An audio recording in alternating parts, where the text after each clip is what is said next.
Ici, voilà l'écran de compétition. Avec Aloha. Mince.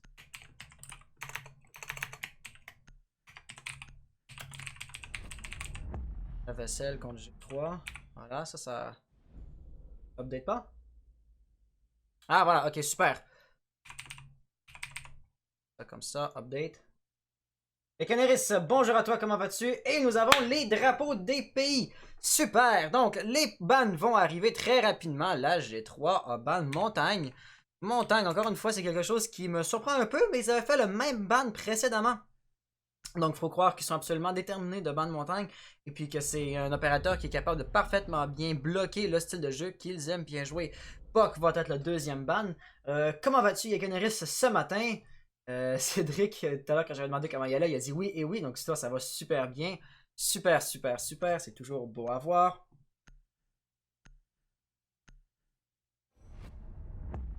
Le deuxième ban, voilà, le ban cette fois-ci de défense. Pour les membres de la lave-vaisselle, ça va être Mira. Mira, absolument aucunement surprenant qu'elle ait été enlevée. Il reste juste à voir la G3. Eux aussi se sont décidés très rapidement. Et ça va être Clash. Clash qui semblerait les avoir vraiment embêtés précédemment. Donc, ben, on va s'assurer essentiellement que ça ne se reproduise plus. Qu'est-ce que je peux dire d'autre face à ça? C'est une composition ou des choix de ban qui vont être quand même intéressants. Ils auront ban le bouclier et en attaque et le bouclier en défense. Donc, pour le meilleur et pour le pire, ça va être à peu près ça, ou à peu près à ça qu'on va pouvoir s'attendre. Donc voilà, on va juste confirmer rapidement les Vision Maestro. Évidemment, les joueurs ne sont pas dans le même ordre au niveau visuel, dans une classe opérateurs comme tout côte à côte, mais au niveau des opérateurs même, ça a l'air correct. Donc ici, voilà, on va s'aligner pour de vrai cette fois-ci dans une première défense du sous-sol. Là-dessus, il n'y avait absolument aucune surprise. Et puis là, évidemment, ça pourrait quand même légèrement, je dis bien légèrement, favoriser l'attaque ici, ce rehost-là. Parce qu'après tout, ils savent déjà que la défense va être en bas. Donc si on regarde les drones, ils sont capables d'en garder beaucoup, beaucoup plus en vie. Et ce qui va faire en sorte qu'essentiellement, durant la phase d'attaque, ils vont avoir plus de drones pour prendre des informations. Par exemple, s'ils n'envoient absolument aucun drone en bas, ils n'auront pas d'informations sur la stratégie de défense. Comme par exemple, l'emplacement de la tourelle Maestro, de la tourelle Volaille de Hask juste ici, pourrait ne pas être connu, tout simplement. Et Matix qui va carrément se laisser tenter par un spawn kill. Faut qu'il prenne les caméras très rapidement et là, il va voir une coupe de silhouettes au fond dans le brouillard lointain. Va-t-il vouloir se laisser tenter? Oh, on va avoir Immortal également qui a encaissé des dégâts très rapidement. Au moment où je prends la perspective, je voulais reprendre la perspective de Matix, lui il est sorti et lui il s'est fait abattre, il s'est fait intercepter très rapidement. Un Murdoch ici qui tire au bon endroit. Malheureusement, il y a quelques murs non destructibles entre lui et Immortal. Donc il n'y aura pas moyen d'aller chercher le kill. Et puis en ce qui concerne le roaming, ben vraiment, on a que Immortal qui va encore être en roaming et pour l'instant dans les douches, il est plus ou moins caché. Je pense pas vraiment qu'on va être en mesure de le déloger ou de le trouver assez rapidement. Ça va prendre un droning plutôt complet de la part des attaquants. Et puis, ben, disons que les membres de la lave-vaisselle ont mieux à faire que ça, comme par exemple, on a Dynamite immédiatement qui est en train de mettre de la pression à ouvrir justement la trappe juste ici. Non, il a posé sa charge exothermique un petit peu trop haut et ça n'a tout simplement pas passé. Donc là, la défense a un petit peu de chance. Immortal voudrait-il revenir? Parce que s'il est capable de venir harceler les attaquants assez rapidement, Flex on joystick qui dit ça a été patché. Oh non! Fort malheureusement. Donc là, cette fois-ci, la trappe va bel et bien avoir été ouverte. Mais encore une fois, les défenseurs, la G3 est tout à fait statique. On va voir Zex qui est juste ici, qui tient des lignes. Immortal qui a finalement commencé à bouger, qui semblerait justement s'attendre à ce qu'une fusillade arrive. Et voilà le pré-shot! Immortal va aller faire le frag sur IPZ Whisper. Situation de 4v4, quoique certains des défenseurs ont perdu la vie, ce qui n'est pas le cas pour les attaquants. L'avantage va donc être à l'attaque, quoique la situation pourrait changer assez rapidement. Plus le temps s'écoule, plus que ça va avantager les défenseurs. Il reste encore 1 minute 16, donc c'est pas la panique.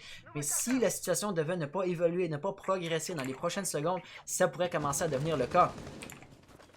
Ask qui va également encaisser quelques dégâts ici. Oh, ça Evileye a apparemment été un petit peu désorienté ou désactivé par Thatcher.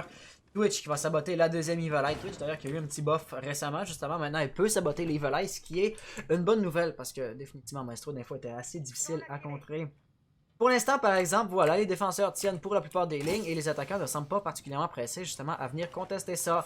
Grippin.exe qui est en train de lentement mais sûrement descendre, il se prend le goût, donc ça va un peu annuler tout à fait, ben, stopper son avance.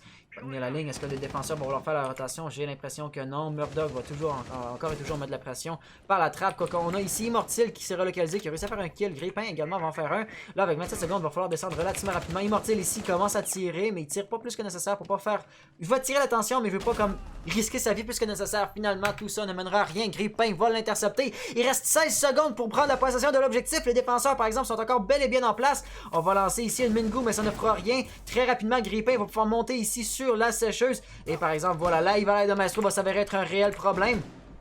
Un problème auquel ils n'auront pas le choix fort qui commence à poser. Et évidemment, il n'aura pas le temps de poser avant que ceci le tue. Ce qui va donc être la fin. La G3 va remporter la ronde tout simplement par le temps. Là, Ivalai de Maestro qui a fait un excellent travail ici. Très bien joué. C'est tout ce que je peux dire là-dessus.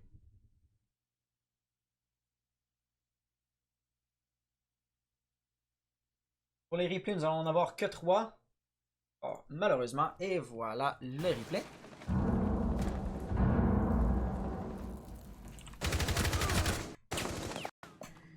Ici, on va avoir une Vigile avec une petite rotation qui malheureusement n'aura pas super bien fonctionné pour lui. C'est pas intercepté assez facilement. D'ailleurs, il y a un... Ah, oh, il y a un solide lag. Pas des replays. Parce que le live est tout à fait fonctionnel. Ouch, oui, je vois ça qu'on a un solide lag.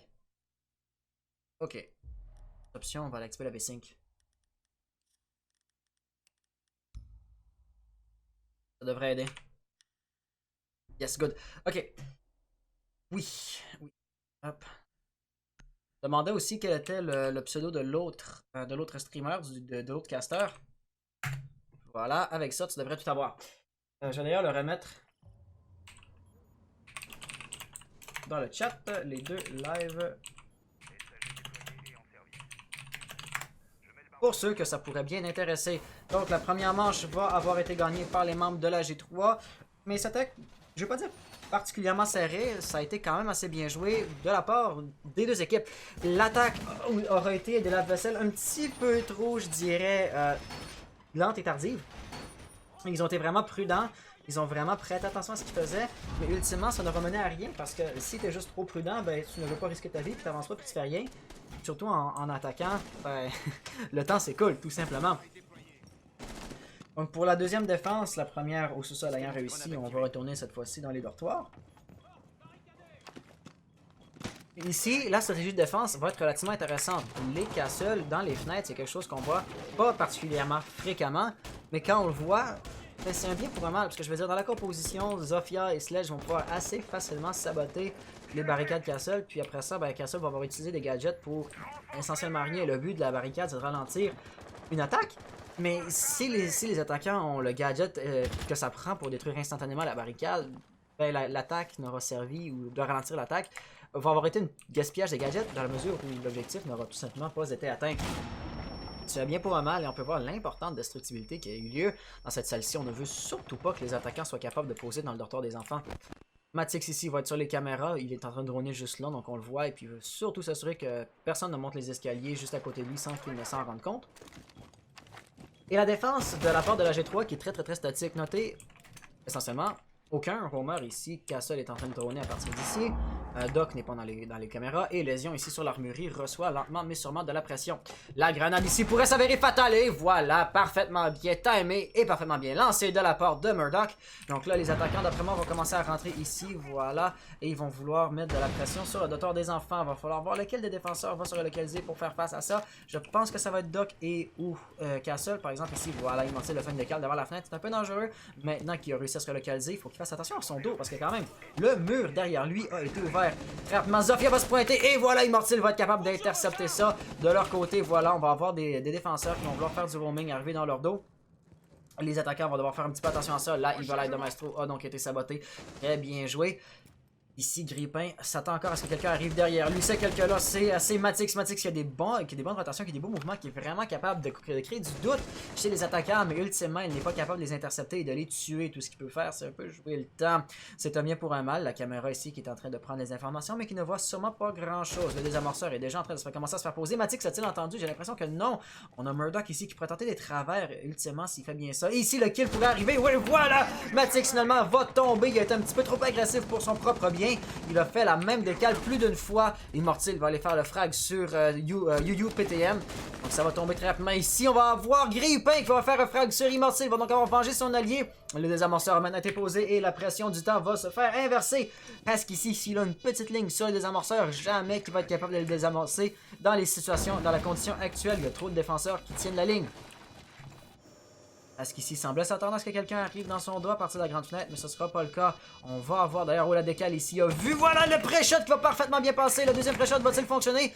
Oh, je ne pense pas. On a quand même ici, voilà, Flex qui aurait pu tenter un travers, mais ça ne passera pas. La Clément va se faire détruire. On va tenter de détruire le désamorceur, mais ça se fera. Flex qui va pas être en mesure de sauver son allié. Il va être capable d'aller chercher les reflags, mais malheureusement, la Clément va l'abattre. Là, l'équipe La Vaisselle va donc remporter la deuxième manche. Il a été capable de bien danser autour de la Clémore. Il a survécu un petit bout, mais ultimement, ça n'était pas suffisant.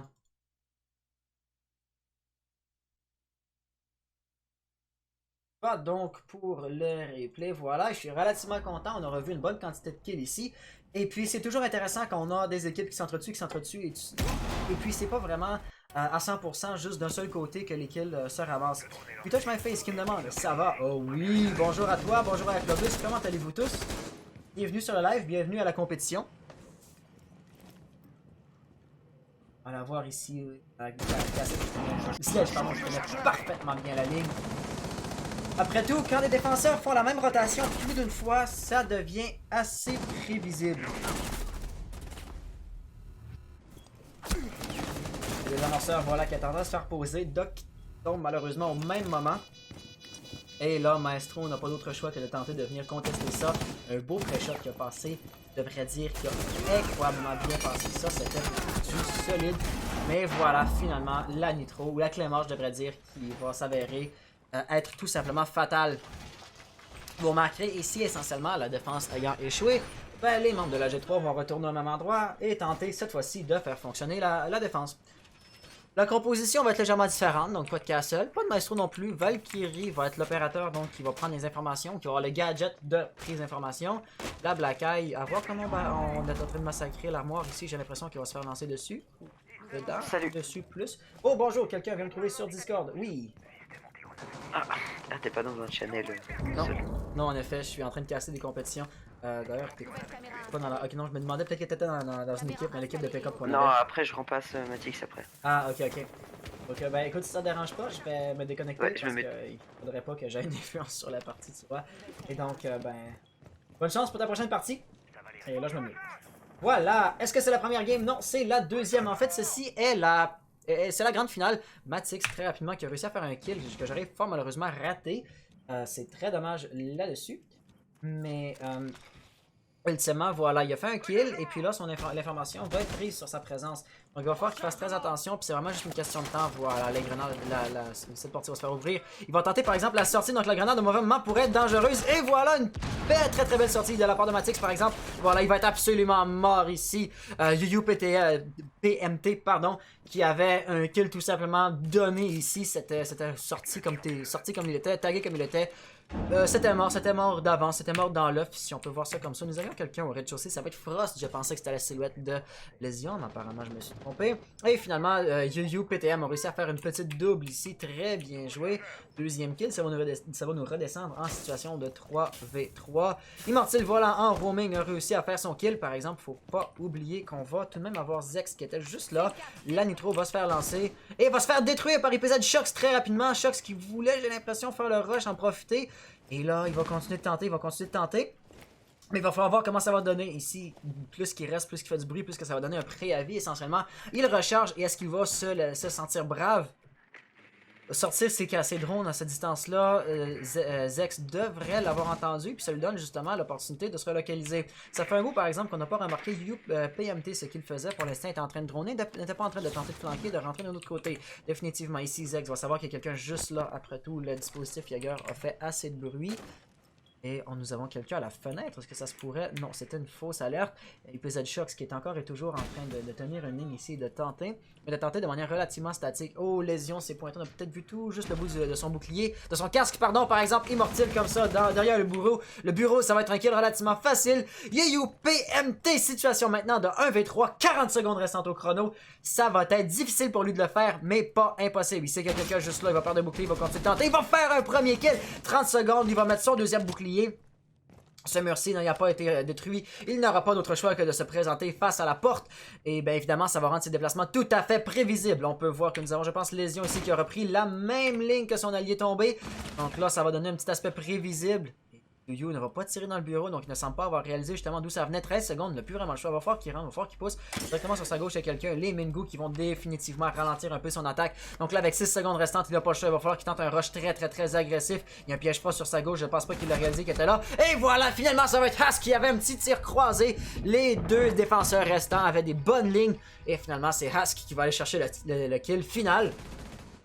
Et voilà, qui va remporter la ronde essentiellement pour la G3.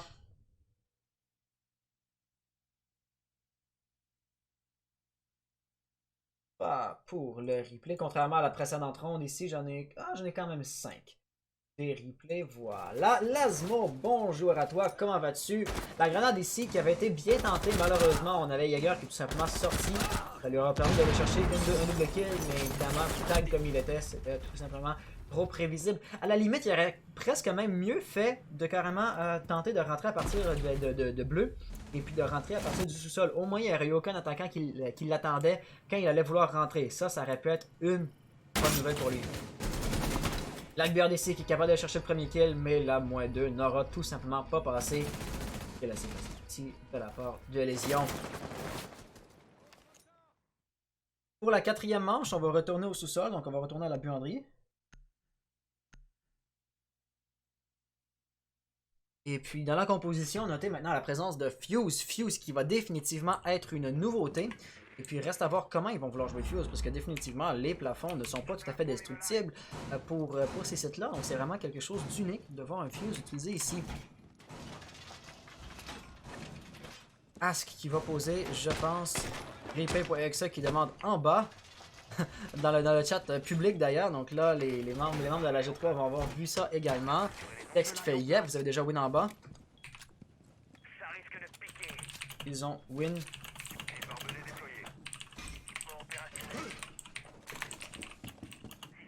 Ils peuvent y retourner.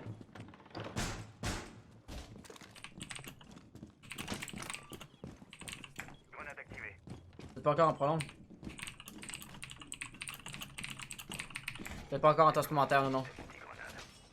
Donc j'ai l'impression qu'on avait une petite confusion ici avec les règlements, mais là ça va avoir été éclairé. Et puis ça, je sais pas si on peut dire que c'est un bien ou un mal, mais définitivement les membres, pardon, pas les membres de l'une ou l'autre des équipes, je voudrais dire plutôt les règlements compétitifs sont largement différents des règlements genre classés. Pas que récemment il y a eu des changements qui ont beaucoup rapproché les deux modes de jeu. Mais quand même, les joueurs qui ne sont pas habitués à la compétition, qui ne connaissent pas particulièrement les règlements, vont être de temps à autre un petit peu désorientés justement par ça. Et puis ça, ça c'est définitivement dommage de voir comme réexpliquer les règlements. Parce que R6 définitivement est un jeu très compétitif, donc d'avoir les règlements compétitifs en classé, ça pourrait être vraiment très intéressant. Notez encore une fois l'absence quasi, voire totale, l'absence totale, voilà, de roamer dans la composition. L'équipe de la vaisselle va donc droner un peu, la bombe B va officiellement avoir été repérée. Et puis là, tous les drones servent plus ou moins à rien. IPZ qui va se laisser tenter par un rush un petit peu agressif, par exemple. Il y avait, je pense, non, c'était pas Maestro, c'était ici, c'était Matix, je pense. Matix qui va avoir intercepté ça, va avoir enlevé beaucoup de vie à IPZ, mais il n'aura pas réussi à le fraguer. On va avoir ici Zex qui va peut-être vouloir tenter une petite sortie. Finalement, non, il va se raviser. Tout de même, Twitch a très peu de vie, et puis la première balle qui la touche risque de s'avérer fatale. Donc ici, Shock va devoir faire très attention à ce qu'il fait. Et au moment où je dis ça, justement, on a l'un des défenseurs qui est en train de monter ici. Il va donc pouvoir trouver très rapidement le drone. Joystick ici va tenter quelque chose, ça n'aura pas passé carrément, mais une grenade à gaz télécommandée pourrait assez facilement aller chercher le kill. On va voir ici Hask qui va tenter justement de détruire ou de tirer sur Shox. Et puis honnêtement, il a très peu de vie. Donc carrément, là, Evil pourrait aller chercher le kill sur Shox. Pour l'instant, par exemple, on va avancer assez lentement. On détruit les batteries, évidemment. Ça, c'était quelque chose qui devait se faire assez rapidement. Quand même, Matix ici peut également se retourner tout simplement et puis tirer sur B, le mur n'étant pas renforcé. Pour l'instant, par exemple, c'est une prise de position lente et méthodique.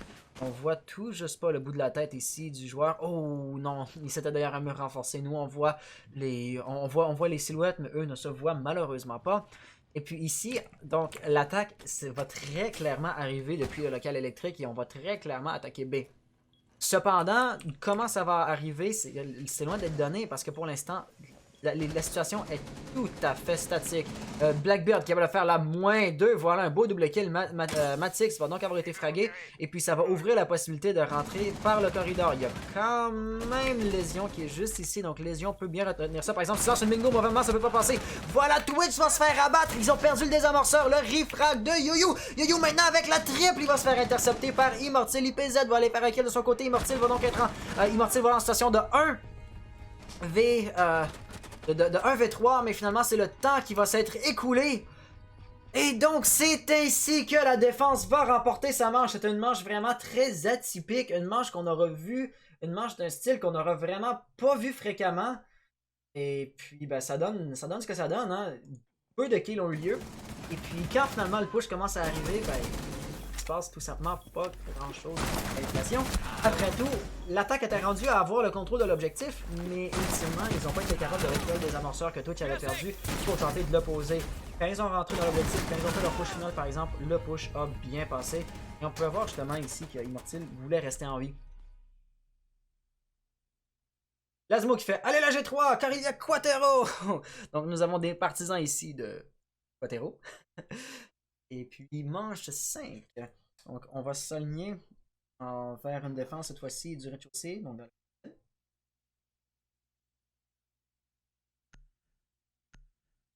et Aclobus, tu as actuellement 33 points. Ce qui est Reynox qui fait et bientôt moi. Et bientôt moi. Oui, en effet, d'ailleurs, toi tu vas embarquer dans la team à la prochaine partie. J'ai cru comprendre. Ah, définitivement. Vous vous en rendez pas compte, mais l'écran de spectateur a été largement amélioré avec la dernière mise à jour. Et largement. Donc, une défense ici dans la cuisine, quelque chose qu'on ne voit pas très souvent, mais tout de même, ils savent comment s'y préparer. Ces murs-ci vont se faire renforcer avec la barricade cassole. D'après moi, quelqu'un avec le fusil à pompe, je ne pense pas qu'il y ait de fusil à pompe dans la composition actuelle. Le pan inférieur de ce mur-là pourrait se faire ouvrir. On va avoir des drones yokai également dans la composition. Donc Flex va juste vouloir s'assurer d'empêcher un des amorceurs de se faire poser en toute douceur et ils vont réaliser que la trappe là-bas va devoir se faire renforcer et ce relativement rapidement. La bonne nouvelle par exemple que je peux donner pour l'attaque, ben, ça va être qu'on a Termite et Ibana. Donc ils ont ensemble la possibilité d'ouvrir plusieurs murs renforcés. Pour l'instant par exemple, ça ne va pas sentir le rush particulièrement agressif. Mais bien une prise de possession lente et méthodique, essentiellement des objectifs. Et puis ici, on va commencer à mettre de la pression sur le top, ou du moins PZ va vouloir droner. Et puis, je vais ramener la même chose que précédemment. Il n'y a aucun joueur qui est en roaming chez la défense. Mon Zex ici est en défense par proxy. C'est pas tout à fait du roaming, mais il n'est pas sur site non plus. Il va d'ailleurs se faire droner relativement rapidement. Voilà, le premier drone va se faire saboter, mais tout de même, l'information a été prise. La bonne nouvelle, par exemple, c'est que cette fois-ci, les attaquants ont aussi Termite meurt ici. Ça peut vraiment causer problème. Il va devoir se relocaliser. Termite va-t-il tomber? Il est entouré de plusieurs tirs. Il est dans le feu ici. Zex va donc tomber sans absolument avoir rien fait. Parce que s'il était capable de tuer Termite, après tout, c'est un joueur qui est en train de le rusher. Il aurait pu sérieusement limiter la capacité des attaquants d'ouvrir des murs renforcés et donc de pousser sur l'objectif. Youyou va donc être le prochain qui va pouvoir ouvrir des murs renforcés tout de même. Mais c'est vraiment pas donné pour autant. Il n'y a pas d'attaquant non plus dans la composition, donc il va falloir que l'un des attaquants, soit Twitch sabote l'électricité, soit quelqu'un d'autre arrive par la porte ici pour détruire l'électricité. Mais définitivement, il va falloir que les attaquants soient en mesure d'ouvrir ce mur-là, parce que sinon ils vont devoir se relocaliser, et ils vont arriver d'un côté qui est beaucoup moins évident à attaquer. La vaisselle donc a lâché, a récupéré le désamorceur, c'est maintenant Grippin qui va l'avoir. On va juste s'assurer qu'il n'y ait pas de pied, voilà, qui pointe en dessous. Et puis là, d'après moi, c'est Twitch qui est en grosse mission pour aller saboter l'électricité. On va tenter de le relocaliser. Il lui reste que 4 tasers. Il n'y aura pas moyen de l'ouvrir comme ça. Il va donc falloir qu'il passe par l'objectif même. Et puis là, ça va s'avérer particulièrement dangereux. Immortel ne l'a pas vu. Oh, ça va passer. Je pense que ça va passer. Et oui, d'ailleurs, on a mis la pression à partir de la fenêtre. Et ça, le mur a été ouvert. Ou le mur a été... L'électricité a été détruite. Murdoch va avoir encaissé une bonne quantité de dégâts pour le faire. Mais ultimement, la mission va devoir être accomplie. Et ce mur-ci va se faire ouvrir. Termite qui pourrait maintenant rentrer. Surtout si on devait avoir un Capitao qui devait lancer beaucoup de fumigènes. Notez la présence des Immortils, donc il faut croire qu'il va y avoir un drone yokai qui va être capable de prendre des informations, de donner un ping et de permettre justement à Immortil de ping. Pour l'instant, par exemple, ça ne semblerait pas être le cas. Grille-Pain est au top, il amène des amorceurs à l'étage supérieur. Et puis surtout, si Cassel est capable de le fraguer, ça pourrait causer problème. Ici, Matix ne veut pas poursuivre la fusillade plus que nécessaire. Il était quand même en bonne position, sans le savoir évidemment, pour causer un dégât fou à l'attaque. Il y a de la fumée, mais le désamorceur n'est pas sur le site, donc il reste à voir à quoi ça va servir. Par exemple, Hask voulait rentrer, ça n'aura pas passé. Murdoch, maintenant qu'il va avoir eu le double kill. On va donc continuer à tenter d'avancer, de rentrer l'objectif. Hibana est maintenant là. On a encore Echo qui est juste là. Il va se relever, mais il va se faire intercepter immédiatement. Situation maintenant de 2v5. Ça va être particulièrement difficile. Oh, la Nitro ici qui peut faire plusieurs kills. Le premier frag, il n'aura pas été en mesure d'intercepter la pose du désamorceur. Malheureusement, ça aurait pu parfaitement bien fonctionner si c'était le cas. Très bien tenté. Murdoch s'est donc retourné ici. Oh, l'opportunité était en or. Et malheureusement, ça n'aura pas fonctionné.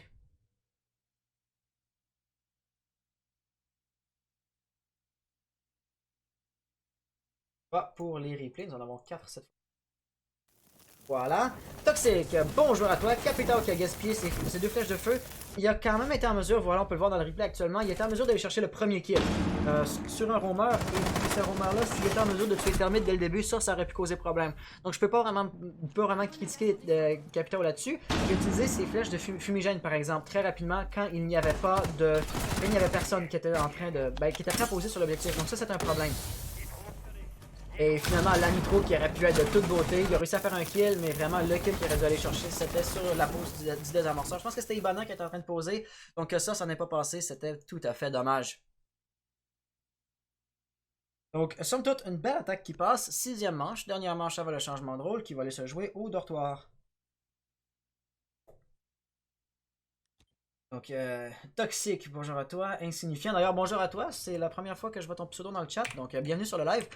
Et voilà, dernière manche en défense pour les membres de la G3.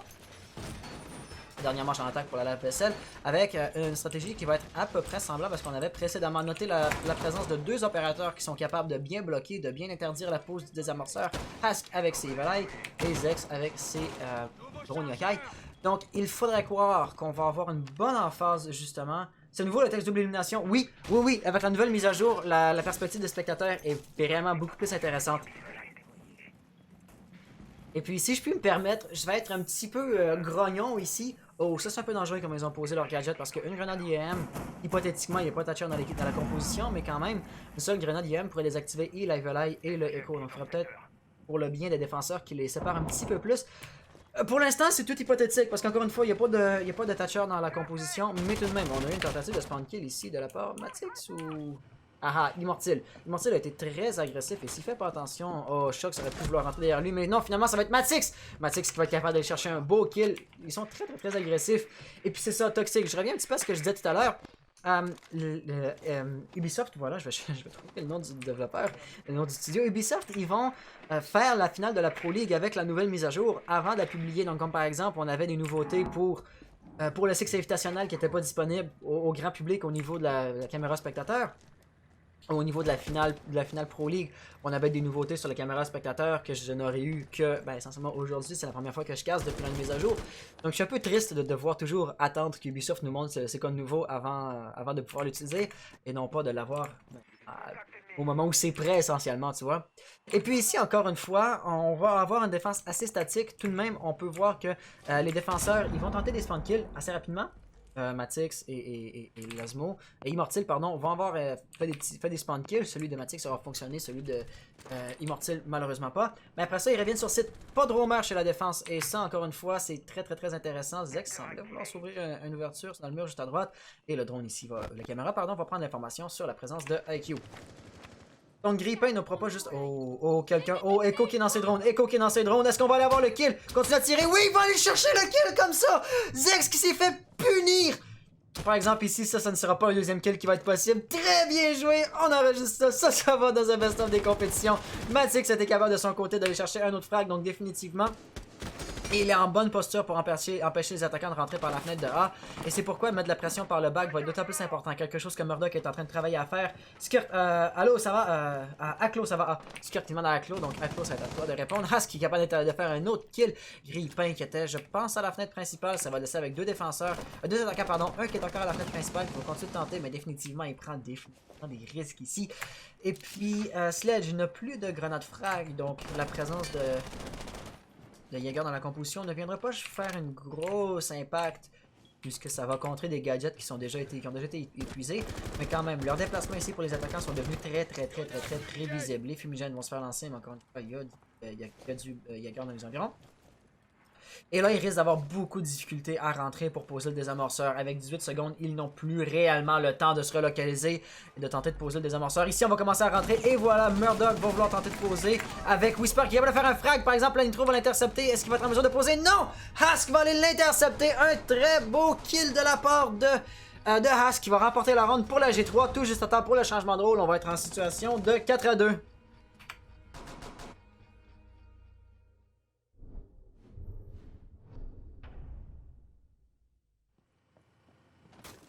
Aclobus, Scarter Rainbow qui faisait... on va rattraper le chat. Aclo, ça va? Oui, et toi? Oui, on se connaît? Oui, c'est Flex on Pengu. Ah, ok, nice, désolé. Benji DK, je connaissais pas ton nom Twitch. My bad. Un excellent kill ici de la part de IQ. Ça, c'était de toute beauté. Mais ultimement, c'était toujours le même problème qu'on avait. Ils prennent trop de temps pour faire leur attaque. Donc après ça, il faut poser le désamorceur à la toute dernière seconde. Et ça rend le tout particulièrement prévisible. Ah bah GG Clobus, t'as réussi à faire ton petit cambriolage.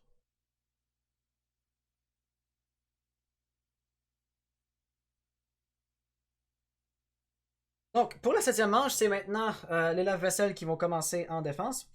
Les lave-vaisselle vont donc venir défendre dans le dortoir principal, le dortoir des enfants. Avec une composition différente. On va notamment sortir Rook. Rook est une nouveauté qu'on n'aura pas vu jouer précédemment.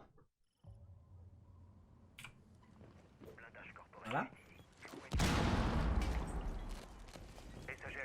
Mais à part de ça, la composition va être assez standard. La grosse question, par exemple, va être en lien avec le style de jeu, comme par exemple IPZ, Shox, est-ce qu'il va jouer Pulse pour partir roamer? Parce que c'est quelque chose qu'on aura définitivement pas vu beaucoup, en fait presque pas vu, de la part justement de la G3 quand c'était à leur tour de défendre.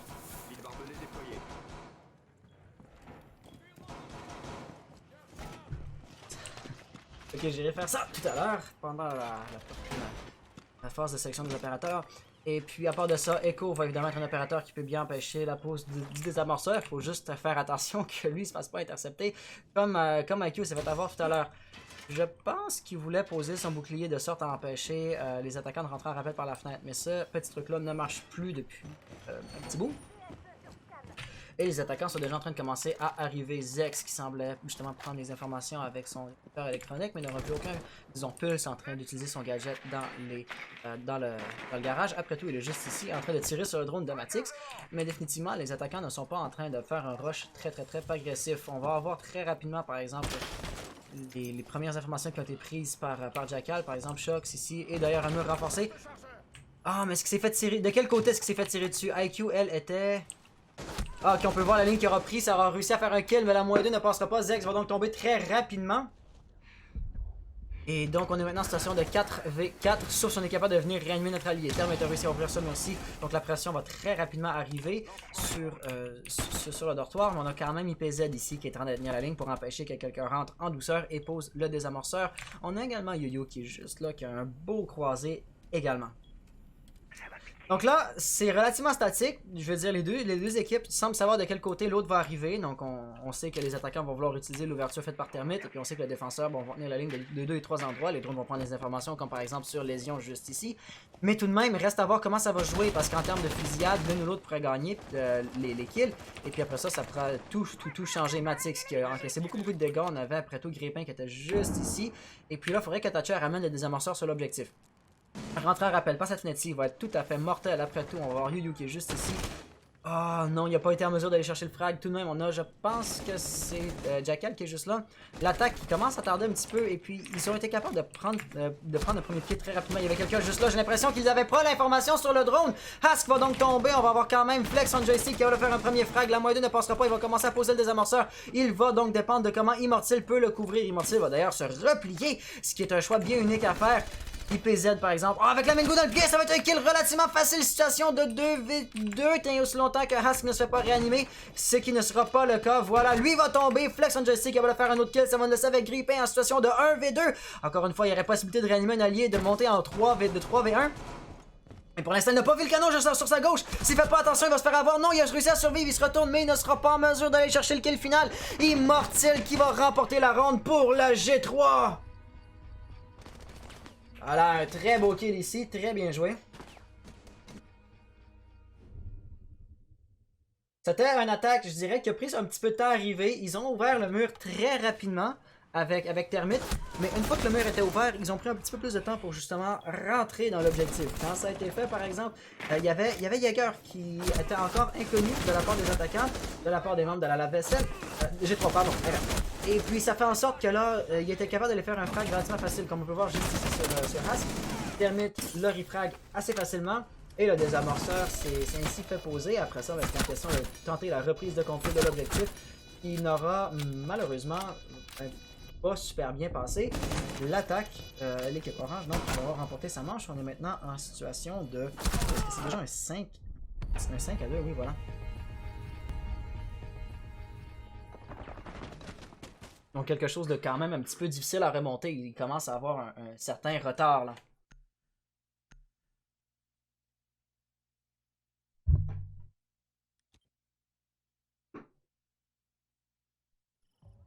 Donc, va pour la 5e manche. Cette manche-ci qui va se jouer au sous-sol. Donc ayant perdu leur défense en haut, ils vont se dire on va aller à la buanderie. Et puis avec la composition qui va être à peu près semblable à précédemment. Une chose que je peux noter, ça va être qu'on a des opérateurs un peu différents, surtout au niveau du roaming. On avait un plus précédemment, cette fois-ci, ben, ça va être, j'ai l'impression, Vigile qui va probablement roamer. Après tout, je m'attendrais vraiment pas à le voir rester statique sur le site. On aura vu très peu de roamers de l'une et de l'autre des équipes jusqu'à présent. Grippin va peut-être, ou va probablement un peu changer la donne. Si on revient un peu sur l'objectif, le brouilleur va être sur la table. Et puis, à part de ça, Yu était monté à l'étage, apparemment pour renforcer des trappes ou quelque chose du genre, mais il va être redescendu. Ça va donc être Grippin si quelqu'un veut tenter le spawn kill. Oh non, IPZ est en train de monter, mais lui non plus ne va pas rester en haut trop longtemps. Chez l'attaque, on n'a évidemment pas de rush particulièrement agressif. Des fois, il y a des joueurs qui font ça, puis ça peut vraiment désorienter ou surprendre les défenseurs, mais ça ne semble pas être dans les styles de jeu de l'une ou de l'autre des équipes. Oh, pardon. Cependant, ici, Zex commence à rentrer en train de prendre les informations, surtout dans la mesure où le roamer c'est Vigile. Zex est en excellente posture justement pour le contrer. Après tout, ben, il a le gadget pour prendre l'information sur Vigile. Pardon. Donc, pour l'instant, ça ne sera pas le cas. Et puis, il y avait quelqu'un qui était descendu très rapidement. Je crois que c'est Lésion qui a sauté par une des trappes. Il va être revenu sur l'objectif assez rapidement. Ou peut-être même Yu aussi sur l'objectif. Donc vraiment, le seul roamer qu'il pourrait y avoir, c'est Grippin. Jackal est en train de commencer à prendre des informations sur les pieds. Donc ça peut être un gros danger. Mais après tout, il est en train de taguer des gens qui sont sur l'objectif. Donc pas de problème majeur. Ou c'est pas la crise essentiellement par rapport à ça. Pour l'instant, voilà, on t'arrête de commencer à prendre des lignes lentement mais sûrement. Hask va avoir ouvert le plancher ici. Termite était parti à l'étage supérieur faire je ne sais pas trop quoi par exemple. Je suis vraiment curieux de qu'est-ce qu'il voulait tenter. On va continuer à prendre les informations de Jackal sur des joueurs qui sont en bas. Donc le roamer ici n'a toujours pas été repéré. C'est qui a gagné la Exoria Cup la semaine passée? Je ne me rappelle plus trop. Flex on joystick ici qui est capable d'intercepter. Grippin donc pour le roaming ça va être perdu, ça va être mort. Les défenseurs restants vont être sur l'objectif. Ibana qui fait parfaitement bien son travail pour ouvrir les trappes. Et quand même d'avoir deux opérateurs qui ouvrent des murs renforcés. Surtout quand c'est des trappes comme ça, c'était pas particulièrement nécessaire. Je ne pense pas que Termite va avoir une autre opportunité d'utiliser son gadget. Oh, Hask a déjà réussi à descendre jusqu'ici. Ça va vraiment mettre une pression folle sur les défenseurs. Whisper ici qui va attendre un petit peu avant de désorienter. Il a raté par exemple, il n'a pas réussi à empêcher le désamorceur de se faire poser avec Thatcher qui est juste là. Désamorceur maintenant posé. Malheureusement, ça n'aura pas très bien passé ici. Les défenseurs sont déjà en situation de 2v5. On va déjà se faire rusher très rapidement. Il a moins 2 ici. Immortile et Ars qui ont tout simplement rushé, qui ont réussi à remporter chacun leur kill. C'était une manche parfaite si je puis ajouter. Aucun des membres de l'attaque des lave-vaisselle ne sont morts. En vrai, faudrait aller regarder le replay de la semaine passée parce qu'honnêtement, je me rappelle plus qui avait gagné cette.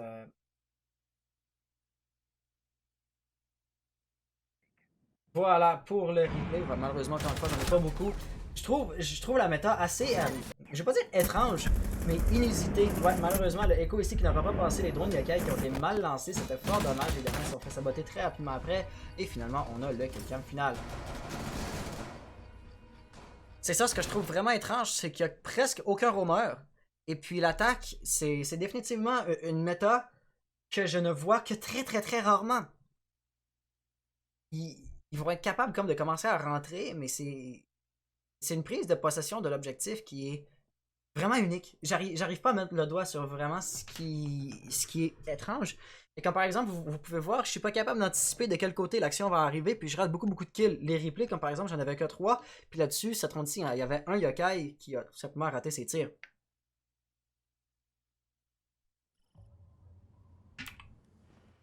Donc, va maintenant pour la manche décisive avec tout ça.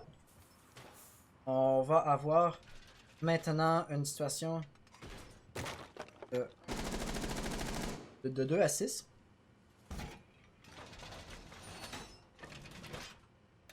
Donc, si jamais les membres de la lave-vaisselle devaient perdre cette ronde-ci, ben ils perdraient la première map. Rien n'est perdu à date. Je veux dire, après tout, on est dans un best of 3. Donc, si jamais ils devaient perdre cette map-ci, ils auraient juste à remporter la prochaine map pour avoir une chance en troisième map de l'emporter. La deuxième map, d'ailleurs, je vous le rappelle, qui va être Clubhouse. Et si jamais il va y avoir une égalité encore là-dessus, ça va aller sur Littoral. Yo qui lui va poser des chasseuses d'images, des caméras Valkyrie. Bon, quel nom pour le gadget en opérateur élite, j'avais jamais remarqué ce nom-là. Et puis pour la première fois, on va également avoir Frost dans la composition, qui va poser des tapis là où justement il y a une chance que ça pose le désamorceur. Donc ça c'est quelque chose de relativement intéressant. Si les attaquants devaient rentrer un peu trop agressivement, ça serait un kill assez dommage. Ou ce serait une perte assez dommage pour eux. L'équipe orange, d'ailleurs, les membres de la G3 ont perdu un joueur, mais ils ont déjà utilisé leur rehost, donc ils n'auront pas, ils peuvent pas en demander un autre. Ils vont donc se voir obligés de jouer en 4v5, quelque chose qui ne sera définitivement pas particulièrement facile. Où on va encore prendre un peu les lignes ici, les perspectives. Personne n'est en roaming. Vraiment, on a Yu qui tient par proxy l'entrée du bunker. À partir de quel côté? Aucun des attaquants va arriver. Ce qui va donc faire en sorte que, côté pratique, encore une fois, c'est des défenses très statiques. Et puis ça, il va falloir que je pose des questions aux gagnants tout à l'heure en interview. Il va y avoir Jäger juste ici. Est-ce que le monde n'a pas remarqué qu'il était là? Oui, voilà, il va l'avoir vu, ce qui va donc chasser Grippin. Il va chasser encore un petit peu plus loin. Et là, ça va essentiellement laisser l'opportunité aux attaquants de rentrer. Et voilà un premier frag de la part de Matix. Il a d'ailleurs la possession du désamorceur. La -2 va-t-elle passer? La -2! Double kill pour Grippin.exe. La trappe ici pourrait être un point de danger. Justement, il va remonter. L'information par exemple va transiter. Et Hask va être en mesure de l'intercepter. Situation de 2v4 ici. En bas, il n'y a pas besoin de roamer. Tu peux quand même roamer comme par exemple au rez-de-chaussée ou carrément à l'étage supérieur pour un peu agresser Termite. Si t'es capable de tuer Termite en spawn kill ou dans la salle de réunion pour contester un peu l'ouverture des autres trappes, ça peut bien fonctionner. Mais en effet, pas particulièrement besoin de roamer. Tout de même, de n'en voir absolument aucun, absolument jamais, c'est quand même quelque chose de relativement rare. Pas inusité, mais rare. Le désamorceur est en train de se faire poser. Immortile qui va être en train de tenir, il va devoir se relocaliser. Et puis là, est-ce qu'on a Hask? Voilà, au moment où je prends la perspective de Hask qui va se faire avoir. Donc le désamorceur finalement n'aura pas été posé. Et là, on va voir Immortile qui va devoir rentrer en situation de 1v4. Donc, tout ne semblerait pas perdu pour les membres de la lave-vaisselle. Au moment où il lâche la ligne, il va avoir Lésion qui va se pointer, pas capable d'aller chercher le kill. Et les lave-vaisselles vont remporter la manche.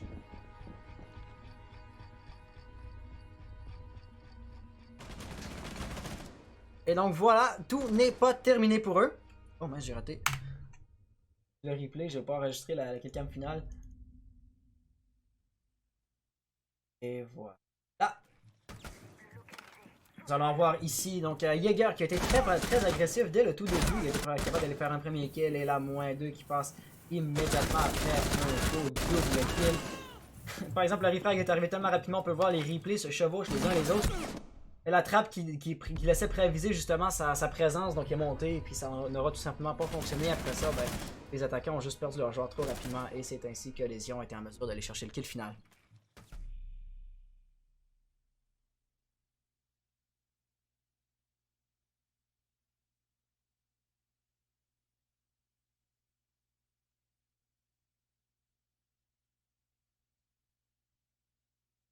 Donc, pour quand même potentiellement la dernière ronde, je vous rappelle que malgré le fait que les Lave-Vaisselle ont gagné une manche, ils sont encore en point de match. Là, G3 remporte une ronde et c'est gagné pour cette map-ci.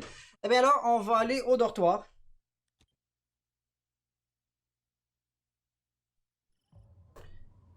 Et puis, la défense... Hop. Je suis pas dans le jeu, c'est pour ça que ça prend. Je sais pas. Voilà. Quand on regarde un petit peu les tableaux des parties, on peut voir que Immortel est définitivement le top fragger de son équipe et de loin. Et puis sinon, chez le Lave-Vaisselle, il n'y a personne qui est largement en train de mener. Yu-Yu et Grippin ont autant de kills l'un que l'autre, DPZ, Murdoch qui est pas loin derrière.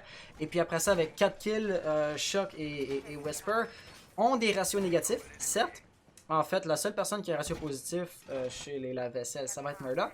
Mais quand même, il n'y a pas un seul joueur dans l'équipe qui est carrément un boulet pour son équipe, qui fait absolument rien pour son équipe.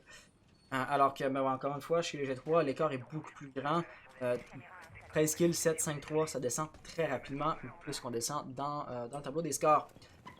Donc, j'aurais pas vraiment regardé la stratégie de préparation, la défense. Par exemple, notez la présence de Frost qui peut aller faire des kills assez intéressants au tapis rouge, encore une fois, si on fait pas attention. Sinon, Lésion, comme d'habitude, ils vont un peu empêcher un rush. De toute façon, ça n'arrive jamais vraiment. Shock, pour sa part, a posé des caméras de drone et Grippin, lui, va être en roaming à la cantine. On va voir ici les attaquants qui vont commencer à arriver. Puis justement, si Matix se dit, il n'y a personne qui tient la ligne, je peux rentrer. Il risque de ne pas faire attention et de se prendre un piège Frost. Yu-Yu qui est capable d'aller chercher le premier kill très rapidement. Ça va bloquer un peu l'assaut. Matix va donc tomber très rapidement. Et Thermite, lui, n'aura pas d'autre choix, j'ai l'impression, que d'arriver et de mettre de la pression sur justement le petit dortoir. On va avoir pris les informations, ça va être sécuritaire, on va donc pouvoir rentrer assez rapidement. Immortel qui joue l'anti-roaming Pulse va avoir encaissé une bonne quantité de dégâts, va tenter la rotation, mais ça ne passera pas évidemment, peu importe ce qu'il pourrait faire. Immortel va en être avisé, la nitro va se faire lancer, mais ça va quand même préaviser l'emplacement de Pulse. Pulse qui va donc vouloir fuir ici, et puis là il a peut-être commis une erreur tactique parce qu'il n'y a pas vraiment moyen de sortir des douches. La seule porte est gâtée ici par Immortel, Immortel qui va lentement rentrer vouloir le déloger, mais ça ne passera pas! Grippin qui est capable de l'intercepter et qui va venir l'abattre ici. De son côté, on a également Thatcher qui est mort, donc ça va nous laisser avec Zex en situation de 1v5. S'il est capable de faire la ace pour remporter la partie, pour remporter la map, ce serait de toute beauté. Mais c'est loin d'être donné la flash, qui va malheureusement avoir été mal lancée ici. Valkyrie va tenter la décale, ça ne passera pas. Zex va être capable de l'intercepter. Son emplacement, sa position va maintenant être connue. Et puis là, Grippin va arriver en dessous, va prendre son information. Il n'a plus le nitro, mais quand même, l'information va transiter en temps réel. Rien que Zex peut faire va lui gagner un avantage de surprise ici. Avec Grippin qui donne systématiquement toutes les informations. Zex pour l'instant est encore très statique. La grenade flash qui a été lancée par exemple ne sera pas dispersée par Grippin. Et puis là ici il va tenter de tirer au plafond, mais évidemment le plafond ici n'est pas destructible. Zex en train de droner va prendre l'information sur la présence de Frost. Frost va donc devoir se relocaliser et ultimement là ça commence à être très bien regardé pour les lave-vaisselle. Le temps s'écoule. Il se fait tirer dessus par en dessous, donc il va maintenant savoir que Pulse était juste là. Ça va donc le forcer à se relocaliser, à bouger, à faire quelque chose! Mais ultimement, le faire quelque chose va attendre encore un peu. Grippin qui va encore tenter. Ça ne passera tout juste pas par exemple. Et finalement, c'est Yu-Yu qui a réussi à aller chercher le frag sur Zex. Donc, très bien essayé ici de la part de Pulse, mais cette ligne-là, on l'aura déjà utilisée précédemment, puis on aura déjà vu à quel point elle est mortelle. Voilà un excellent kill qui aura eu lieu.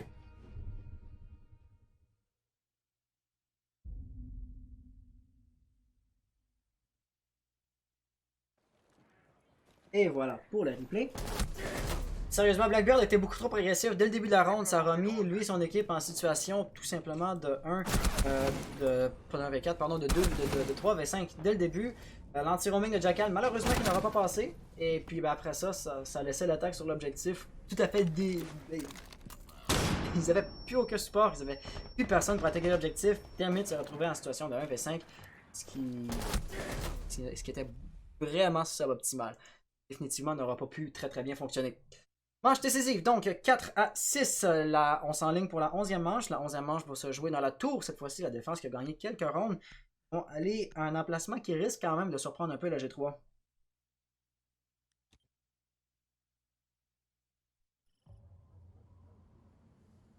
Donc voyons voir ce que nous allons en voir. Encore Frost. En fait, si je ne m'abuse, c'est exactement la même composition que précédemment, sauf pour Lésion qui a été changé, Grippin, vers un Echo, je crois, sous toute réserve.